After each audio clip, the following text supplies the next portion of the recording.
പരിസ്ഥിതി സൗന്ദര്യശാസ്ത്രത്തെക്കുറിച്ചുള്ള അദ്ദേഹത്തിൻ്റെ ദർശനം, ടി.പി. സുകുമാരൻ മാസ്റ്ററുടെ ദർശനം എന്തായിരുന്നു എന്നത് ഒരു ചെറിയ ചെപ്പിൽ ഒതുക്കാൻ പറ്റുന്ന ഒരു കാര്യമൊന്നുമല്ല. കാരണം അദ്ദേഹത്തെ സംബന്ധിച്ചിടത്തോളം അത് സാധാരണ മട്ടിലൊരു പരിസ്ഥിതി സൗന്ദര്യശാസ്ത്രം എന്നൊക്കെ പറഞ്ഞാൽ കൊല്ലത്തിലൊരിക്കൽ മൺസൂണിന് തൊട്ട് മുമ്പ് കുറച്ച് ചെടി നടുക, സുഗതകുമാരിയുടെ കുറച്ച് കവിത ചൊല്ലുക, അത് കഴിഞ്ഞ് ജാഥയായിട്ട് എങ്ങോട്ടെങ്കിലും പോയി സന്തോഷമായിട്ട് നടക്കുക, ഇത്രയൊക്കെയേ ഉള്ളൂ. പക്ഷേ സുകുമാരൻ മാഷയെ സംബന്ധിച്ചിടത്തോളം അതൊന്നുമല്ല അതിൻ്റെ അർത്ഥം. അത് വളരെ ബഹുതല സ്പർശിയായ ഒരു കാര്യമാണ്. ഞാൻ 1994-95 കാലത്ത് കോഴിക്കോട് ആകാശവാണിയിൽ ജോലി ചെയ്യുന്ന സമയത്ത് അദ്ദേഹത്തിൻ്റെ വീട് സന്ദർശിക്കാൻ ഒരു അവസരം എനിക്കുണ്ടായി. ഞാൻ വളരെ കുറച്ച് കാലമേ അദ്ദേഹത്തെ പരിചയപ്പെട്ടിട്ടുള്ളൂ കേട്ടോ. വളരെ കുറച്ച് കാലം, വെറും 2 വർഷം. 2 വർഷം തന്നെ ഇല്ല. പക്ഷെ ഇന്നും ആ 2 വർഷത്തെ ഓർമ്മകളിൽ അദ്ദേഹം നിറഞ്ഞ് ജ്വലിച്ച് നിൽക്കുന്നുണ്ട്. അങ്ങനെ അദ്ദേഹത്തിൻ്റെ വീട്ടിലേക്ക് ഒരു ക്ഷണം എനിക്ക് കിട്ടി. എൻ്റെ കൂടെ അന്ന് എൻ്റെ ഇവിടെ എം.എൻ. രാജീവും ഞങ്ങൾ ഒന്നിച്ചാണ് പോയത് അദ്ദേഹത്തിൻ്റെ വീട്ടിലേക്ക്. അദ്ദേഹത്തിൻ്റെ വീട്ടിലെത്തിയ സമയത്ത് അദ്ദേഹത്തിൻ്റെ ഭാര്യ അന്ന് അവിടെ ഉണ്ടായിരുന്നില്ല. തൊട്ട് മുമ്പേ ഒരു 10 മിനിറ്റ് മുമ്പേ പുറത്തെങ്ങോട്ടോ പോയതായിരുന്നു. അപ്പോൾ ഞങ്ങൾക്ക് ചായ വിളമ്പാൻ വേണ്ടിയിട്ട് ടി.പി. സുകുമാരൻ മാഷ് മുറിയുടെ ഉള്ളിലേക്ക്, അടുക്കളയിലേക്ക് പോയി. ഞങ്ങളവിടെ ഒറ്റയ്ക്കിരുന്നു.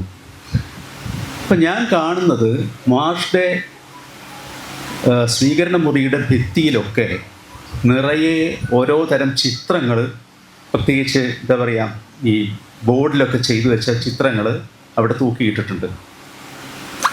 എനിക്ക് പൊതുവേ ചിത്രങ്ങൾ കാണാൻ ഇഷ്ടമാണ്, ഞാൻ കാണാറുമുണ്ട്. പക്ഷേ ഈ ചിത്രങ്ങൾ കണ്ടപ്പോൾ എനിക്ക് അത്ര വലിയ മതിപ്പൊന്നും തോന്നിയില്ല. കാരണം ഒരുതരം അമച്വറിഷായിട്ട് എന്തൊക്കെയോ വാരി വലിച്ച് കുറേ നിറങ്ങൾ വാരി വലിച്ച് ചെയ്യുന്ന ഒരു സ്വഭാവക്കാരുടെ ചിത്രങ്ങളാണ് എനിക്ക് തോന്നി. ഭൂരിഭാഗം ചിത്രങ്ങൾ അങ്ങനെയായിരുന്നു.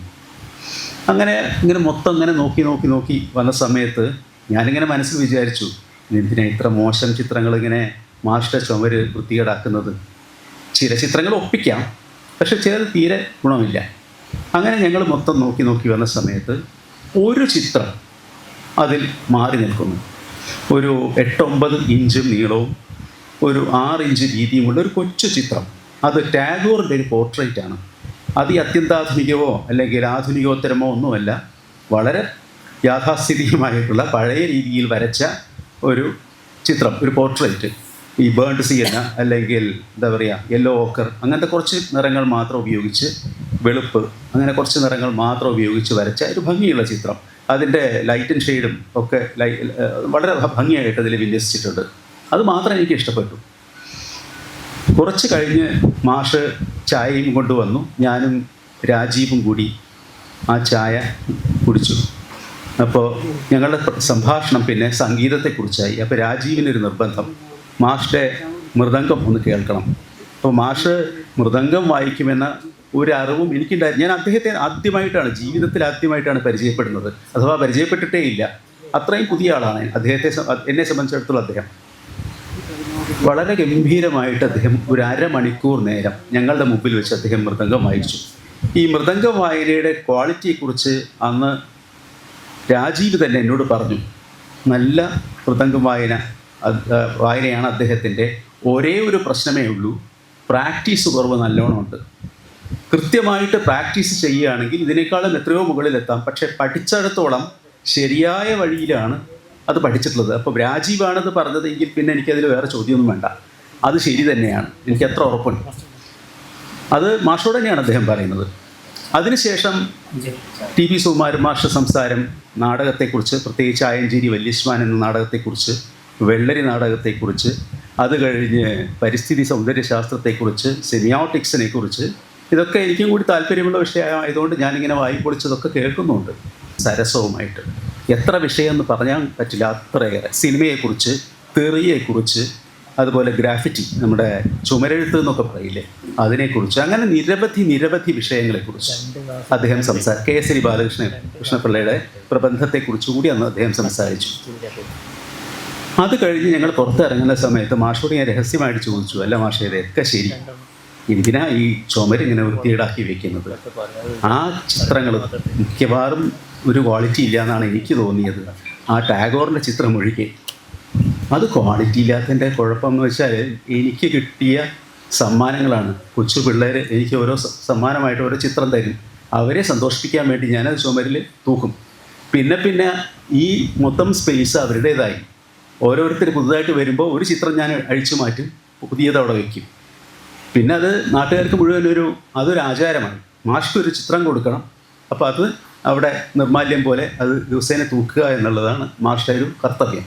അങ്ങനെ അമ്പലത്തിൽ പൂജാരി ചെയ്യുന്നതൊക്കെ അദ്ദേഹം ചെയ്യുന്നുണ്ട്. അപ്പോൾ ഞാൻ ചോദിച്ചു, ആയിക്കോട്ടെ, അതൊക്കെ ഒന്നും കുഴപ്പമില്ല, പക്ഷെ ഒരു ചിത്രം എന്തായാലും അഴിച്ചു മാറ്റണ്ട. അത് ആ ഒരു ടാഗോറിൻ്റെ ആ ചിത്രം ഉണ്ടല്ലോ, പോർട്രേറ്റ്, അതിന് ലൈറ്റും ഷെയ്ഡൊക്കെ വളരെ ഗംഭീരമായിട്ടുണ്ട്. അത് ആരാ വരച്ചത്? മാഷോട് ചിരിക്കാൻ തുടങ്ങി.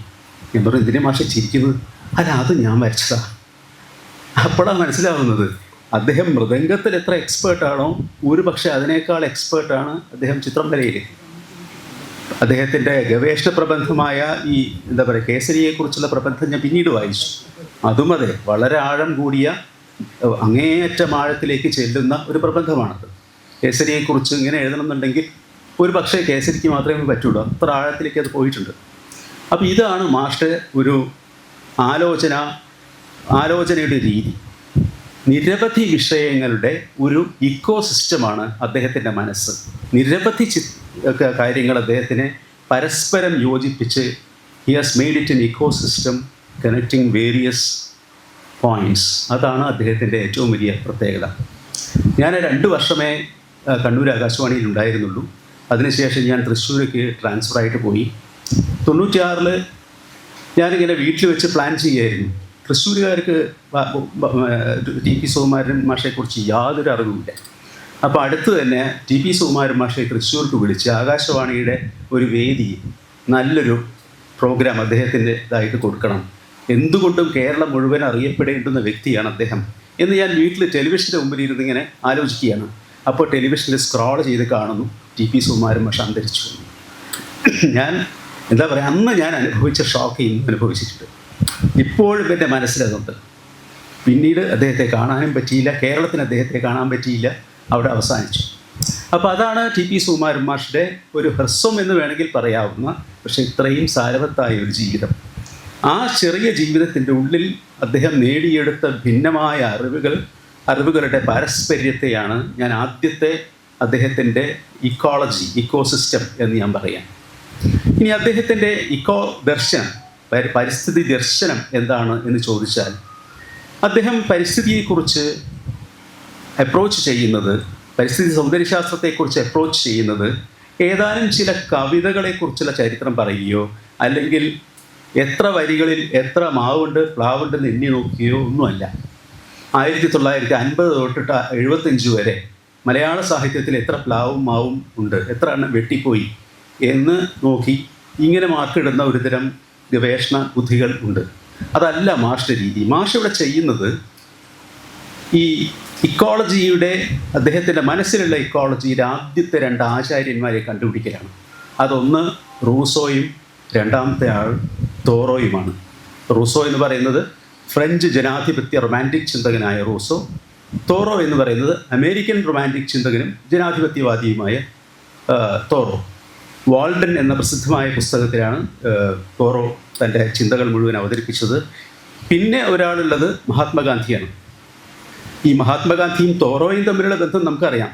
മഹാത്മാഗാന്ധി ആണ് വാസ്തവത്തിൽ തോറോയുടെ സിവിൽ ഡിസൊബീഡിയൻസ് എന്ന പുസ്തകം കയ്യിലെടുത്ത് തൻ്റേതാക്കി മാറ്റി ഇന്ത്യയിലെ രാഷ്ട്രീയത്തിൻ്റെ അടിത്തറയുണ്ടാക്കിയത്.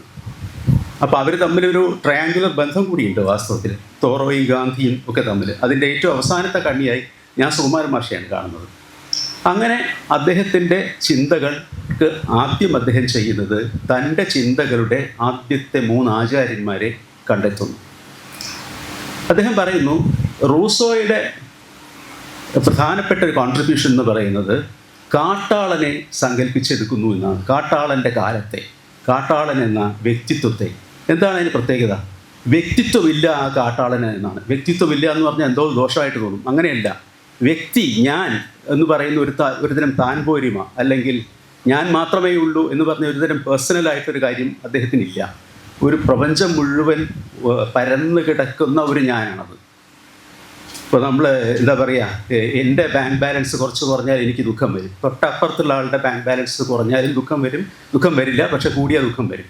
ഇങ്ങനെ നമ്മളുടെ മനസ്സ് ഞാൻ മാത്രം എന്നുള്ള ഒരു അവസ്ഥയിലെത്തുന്ന സമയത്ത് ഒരു ഇതുണ്ടല്ലോ, അതല്ല കാട്ടാളൻ്റെ മനസ്സ്. കാട്ടാളൻ ആര് സ്വന്തം കൂട്ടുകാരനായിട്ട് അല്ലെങ്കിൽ തൊട്ടയൽക്കാരനായിട്ട് ആർക്കെങ്കിലും കഷ്ടപ്പാട് വന്നാൽ അദ്ദേഹം കരയും, കൂടെ നിൽക്കും. ഇങ്ങനെ ഒരു കാട്ടാളനെയാണ് അദ്ദേഹം കാണുന്നത്, റൂസോ. ആ റൂസോയുടെ കാട്ടാളൻ്റെ ഒരു കാലമായിരുന്നു നമ്മുടെ ഭൂമിയുടെ ആദിമകാലം എന്ന് പറയുന്നത്. അത് പക്ഷേ ഇല്ലാതായി കഴിഞ്ഞു. കാരണം സ്വകാര്യ സ്വത്തിൻ്റെ വരവോടുകൂടി ഈ ഞാൻ ഭാവം, അതിൻ്റെ അല്ലെങ്കിൽ ഞാൻ മാത്രം എന്നൊരു കർത്തൃത്വഭാവം ഇവിടെ വളർന്നു വരികയും അതനുസരിച്ച് കാര്യങ്ങൾ നിയന്ത്രിക്കപ്പെടുകയും ചെയ്തു. ഇവിടെ സുകുമാരൻ മാഷ് പറയുന്നൊരു കാര്യമുണ്ട്, നഷ്ടപ്പെട്ടു പോയ ഒരു നന്മ, ആ നൊബിലിറ്റി. വാസ്തവത്തിൽ നോബിൾ സാവേജ് എന്നൊരു വാക്ക് റൂസോ ഉപയോഗിക്കുന്നില്ല, നോബിൾ സാവേജ് എന്ന് പറയുന്നില്ല. കാരണം എന്താ വെച്ചാൽ അദ്ദേഹം പറയുന്നത് നോബിൾ അല്ലെങ്കിൽ നൊബിലിറ്റി എന്ന് പറയുന്നത് ആർജിച്ചെടുക്കേണ്ട ഒരു കാര്യമാണ്. റൂസോയുടെ കാട്ടാളന് അത് ആർജിച്ചെടുക്കേണ്ട കാര്യമില്ല. കാരണം അദ്ദേഹം ജനിക്കുന്നത് തന്നെ ഈ കഴിവോട് കൂടിയിട്ടാണ്. അദ്ദേഹം നോബിളാണ്, പ്രത്യേകിച്ച് ആർജിച്ചെടുക്കേണ്ട കാര്യമില്ല. പക്ഷേ ആധുനിക കാലത്തെ നമ്മളെപ്പോലുള്ള പുതിയ ആളുകൾ നമ്മൾ ആദ്യം ചെയ്യേണ്ടത് ഈ കഴിവുകൾ തിരിച്ചെടുക്കുക, ബോധപൂർവം തിരിച്ചെടുക്കുക, നമ്മുടെ പ്രവർത്തനങ്ങളിലൂടെ അത് ചെയ്യുക. അപ്പോൾ അത് മാത്രമാണ് നമുക്കിനി ചെയ്യാനുള്ളത്. അതിനുവേണ്ടി നമ്മുടെ വാക്കുകൾ കുറേയൊക്കെ പാരുഷ്യമുള്ളതാക്കണം. കാരണം വാക്കുകൾ വളരെ മിനുസപ്പെടുത്തി, ഡാംഭികം എന്നൊരു വാക്കാണ് നമ്മുടെ സുകുമാരൻ മാസ്റ്റർ ഉപയോഗിക്കുന്നത്. സോഫിസ്റ്റിക്കേറ്റഡ് എന്ന വാക്കിൻ്റെ ഒരു ട്രാൻസ്ലേഷനായിട്ടാണത് അദ്ദേഹം ഉപയോഗിക്കുന്നത്. നമ്മുടെ വാക്കുകളായാലും നമ്മുടെ ചിത്രങ്ങളായാലും നമ്മുടെ സംഗീതമായാലും വല്ലാതെ മിനുസപ്പെടുത്തിയാൽ അത് കുറേ ആളുകളെ സുഖിപ്പിക്കും എന്നല്ലാതെ നേര് പറയാൻ അതിന് ശക്തി ഉണ്ടാവില്ല. ആ നേര് പറയാനുള്ള ശക്തി ഉണ്ടാവണം എന്നുണ്ടെങ്കിൽ നമുക്ക് പാരുഷ്യത്തിൻ്റെ വാക്കുകളും ചിത്രങ്ങളും സംഗീത ശബ്ദങ്ങളൊക്കെ വേണം. അങ്ങനെയുള്ള ഒരു മനുഷ്യനും നമുക്ക് ഇവിടെ ആവശ്യമാണ്. അതായിരിക്കണം നമ്മുടെ ഉള്ളിലുള്ളത്. അങ്ങനെയാണ് യേശുദാസിനെ കുറിച്ചുള്ള സുകുമാരൻ മാസ്റ്റർ വിമർശനമൊക്കെ ഞാനിവിടെ പറയുന്നില്ല. അദ്ദേഹം പറയുന്നൊരു ന്യായമുണ്ട്. യേശുദാസിനെ കുറിച്ചുള്ള അദ്ദേഹത്തിൻ്റെ വിമർശനം ശരിയാണോ തെറ്റാണോ എന്നൊക്കെയുള്ള നമുക്ക് ഇറ്റ്സ് എ ഡിബേറ്റബിൾ മാറ്റർ, അത് നമുക്ക് ആലോചിക്കാം. പക്ഷേ അദ്ദേഹത്തിൻ്റെ ഒരു വാദമുണ്ട്, അത് നമുക്ക് വേണമെങ്കിൽ അതിനെക്കുറിച്ച് ഡിബേറ്റ് ചെയ്യാം എന്നല്ലാതെ അത് ഒറ്റ നോട്ടത്തിൽ തന്നെ അല്ലെ ഒറ്റ തവണ കൊണ്ട് തന്നെ തള്ളിക്കളയാൻ പാടില്ല. കാരണം യേശുദാസിൻ്റെ ശബ്ദം നമ്മുടെ മലയാളിയുടെ ശബ്ദത്തെ വല്ലാതെ മിനുസപ്പെടുത്തി അതിൻ്റെ പാരുഷ്യത്തെയും അതിൻ്റെ പ്രകടന തീവ്രതയെയും തീരെ ഇല്ലാതാക്കി എന്ന് വിശ്വസിക്കുന്ന ഒരാളാണ് നമ്മുടെ സുകുമാരൻ മാഷ്. ആ പറയുന്നതിലൊരു ചെറിയൊരു ന്യായമുണ്ട്. അതുപോലെ തന്നെ എല്ലാ തരത്തിലുള്ള സംഗീതവും വളരെ മിനുസപ്പെടുത്തൽ. ഇപ്പം നമ്മൾ ഐസ്ക്രീമിൻ്റെ ടോപ്പ് ലെയർ എത്രത്തോളം മിനുസപ്പെടുത്തി എന്ന് നമുക്കറിയാം. പക്ഷേ ഐസ്ക്രീം വെറും ഐസ്ക്രീമാണ്. ഈ മിനുസപ്പെടുത്തിയ വസ്തു ഒരു നല്ല ആഹാര പദാർത്ഥമല്ല. അതുപോലെ തന്നെയാണ് സംഗീതമായാലും ചിത്രമായാലും. ഇപ്പോൾ രവിവർമ്മയുടെ ചിത്രത്തിൻ്റെയും ഒരു പ്രശ്നം ഇതാണ്, നമ്മുടെ കണ്ണിനെ വളരെ സോഫ്റ്റാക്കി മാറ്റുന്നു ആ ദൃശ്യങ്ങൾ. അത് തെറ്റാണെന്നല്ല ഞാൻ പറയുന്നത്, പക്ഷേ അങ്ങനെ ഒരു വശം നമ്മൾ ആലോചിക്കണം. അപ്പം അത് പോരാ, നമുക്ക് ഇത്തിരി കരുത്തോടുകൂടി നമുക്ക് മൂർച്ചയുള്ള കൂർത്തുമൂർത്ത ചില കാര്യങ്ങൾ ചിത്രം വരയ്ക്കാൻ പറ്റണം. ഇപ്പോൾ നമ്മൾ ക്യൂബിസ്റ്റ് ചിത്രകലയൊക്കെ അങ്ങനെ വരുന്നതാണല്ലോ, അങ്ങനെ വരയ്ക്കാൻ പറ്റണമെന്ന് സുകുമാരൻ മാഷ് എപ്പോഴും പറയും. പക്ഷേ ഇതിനൊരു എതിർവാദം എൻ്റെ മനസ്സിൽ അന്ന് തന്നെ പോയി. അതെന്താണെന്ന് വെച്ചാൽ, അതുപോലെ തന്നെ അദ്ദേഹം പറയുന്നത് ഈ വല്ലാതെ സോഫ്റ്റ് ആക്കുന്നതിനെ അദ്ദേഹം സ്ത്രൈണമായ ഒരു രീതിയാണിത്. നമുക്ക് വേണ്ടത് പുരുഷൻ്റെ പാരുഷ്യമാണ്. ഈ സ്ത്രൈണമായിട്ടുള്ള ഞഞ്ഞാവിഞ്ഞ വർത്തമാനമുണ്ടല്ലോ, അത് തീരെ ശരിയല്ല എന്ന് അദ്ദേഹം പറയുന്നു. അപ്പോൾ ഒരു ദിവസം എനിക്കത് അത്ര രുചിച്ചില്ല ആ ഒരു വർത്തമാനം. ഞാൻ അദ്ദേഹത്തോട് ചോദിച്ചു, മാഷ് ഒരു കാര്യം ചോദിക്കട്ടെ, ലോകം മുഴുവൻ പടഹവാദ്യം മാത്രം മതി, വീണാവാദനം വേണ്ട, വീണാക്വാണങ്ങളുടെ ഒരു ശബ്ദവും വേണ്ട എന്നാണ് മാഷ് വിചാരിക്കുന്നതെന്ന് വിചാരിക്കുക. അല്ലെങ്കിൽ യേശുദാസിൻ്റെ ശബ്ദം ഒട്ടും വേണ്ട, പകരം ഇവിടെ നാടൻ പാട്ടിൻ്റെ പാരുഷ്യം മാത്രം മതി, അത് മാത്രമുള്ള ഒരു ലോകം അങ്ങേയറ്റം അസുന്ദരമാകില്ലേ? മാഷ് ആത്മാർത്ഥമായിട്ട് തന്നെ പറയണം, അത്തരം ഒരു അവസ്ഥയിൽ ഒരുത്തിരി വീണ കേട്ട സന്തോഷം മാഷ്ക്ക് ഉണ്ടാവില്ലേ?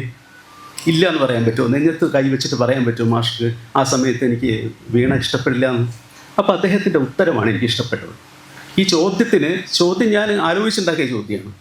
പക്ഷേ അദ്ദേഹത്തിൻ്റെ ഉത്തരം ഇറ്റ് വാസ് ഇൻസ്റ്റൻറ്റേനിയസ്. അദ്ദേഹം പറഞ്ഞത് ഇതാണ്, അങ്ങനെ ഒരു കാലത്താണ് നമ്മൾ ഇന്ന് ഇവിടെ ജീവിക്കുന്നത്. നമുക്ക് ഇന്ന് ഇവിടെ ഇപ്പോൾ ആവശ്യം എന്താണ്? നമുക്ക് കുറച്ച് പരുഷമായ വാക്കുകളാണ്, നമുക്ക് കുറച്ച് കൂർത്തുമൂർത്ത് വരുന്ന ചിത്രങ്ങളാണ്, അതുപോലെ അത്തരം കവിതകളാണ്, ബഹളം തന്നെയാണ് വേണ്ടത്, പടഹവാദ്യമാണ് വേണ്ടത്. കുറെ കൂടി കാലം കഴിഞ്ഞ് ഇത് മാത്രം വരികയാണ്, അതുതന്നെ ഒരു ഫാസിസ്റ്റ് സ്വഭാവത്തിൽ വെറും ഒരു പുരുഷ മേധാവിത്വത്തിൻ്റെ ഫാസിസത്തിലേക്ക് മാറുകയാണെങ്കിൽ അന്ന് അതിനെ എതിർക്കാനും വീണയ്ക്ക് വേണ്ടി സപ്പോർട്ട് ചെയ്യാനും ഉള്ള ഒരു ജാഥയിൽ മുന്നണിയിൽ ഞാനുണ്ടാകും. കാരണം അപ്പോൾ അതാണ് വേണ്ടത്. അത്തരമൊരു സന്ദർഭത്തിൽ ഇതിനെ എതിർക്കണമെങ്കിൽ, കാരണം അവിടെ നാട്ടിലെ മൊത്തം പ്രശ്നം എന്ന് പറയുന്നത് മൊത്തം ഒരു ഫാസിസത്തിൻ്റെയും താൻപോരുമയുടെയും ബഹളത്തിൻ്റെയും ഒരു കൾച്ചർ വന്നു കഴിഞ്ഞാൽ ആ കൾച്ചർ എന്തിനെയൊക്കെ നശിപ്പിക്കുമോ എന്ന് നമുക്കറിയാം. അങ്ങനെ ഒരു അവസരം വരികയാണെങ്കിൽ നമ്മൾ അതിനെ എതിർക്കണം. അങ്ങനെ എതിർത്ത് മറ്റേ എക്സ്ട്രീമിലേക്ക് എത്തിയാൽ വീണ്ടും നമുക്ക് ഇങ്ങോട്ട് തന്നെ കൊണ്ടുവരണം. ഇതാണ് നമ്മൾ ചെയ്യേണ്ടത്. അതായത് ഞാൻ ഇപ്പോൾ എഴുതുന്ന വാക്കുകളോ ഇപ്പോൾ എഴുതുന്ന ലേഖനങ്ങളോ ഇനി എഴുതാൻ പോകുന്ന ലേഖനങ്ങളോ അവസാന വാക്കൊന്നുമല്ല. എൻ്റെ ലേഖനത്തെക്കാൾ നിങ്ങൾ ശ്രദ്ധിക്കേണ്ടത് എൻ്റെ മനസ്സാണ്, അതിനേക്കാളധികം എൻ്റെ പ്രവൃത്തിയാണ്. തുടർച്ചയായ പ്രാക്സിസ്, അതാണ് ഏറ്റവും പ്രധാനപ്പെട്ട കാര്യം. അതനുസരിച്ച് വേണം നമ്മൾ കാര്യങ്ങൾ നിയന്ത്രിക്കാൻ. ആ തുടർച്ചയായ പ്രവർത്തനത്തിന് വേണ്ടി ഞാൻ അന്നന്ന് ഓരോ തിയറി കൊണ്ടുവരും. അത് തെറ്റിയെന്നുണ്ടെങ്കിൽ നമുക്കത് മാറ്റാമല്ലോ. അല്ലാതെ ഈ എഴുതപ്പെടുന്ന വാക്കാണ് അവസാനത്തെ വാക്ക് എന്ന് കരുതുന്ന ഡോഗ്മാറ്റിസമാണ് അങ്ങേയറ്റത്തെ തെറ്റ്. ഏറ്റവും പ്രധാനപ്പെട്ടൊരു കാര്യം അദ്ദേഹം അന്ന് ചെയ്തതാണ്.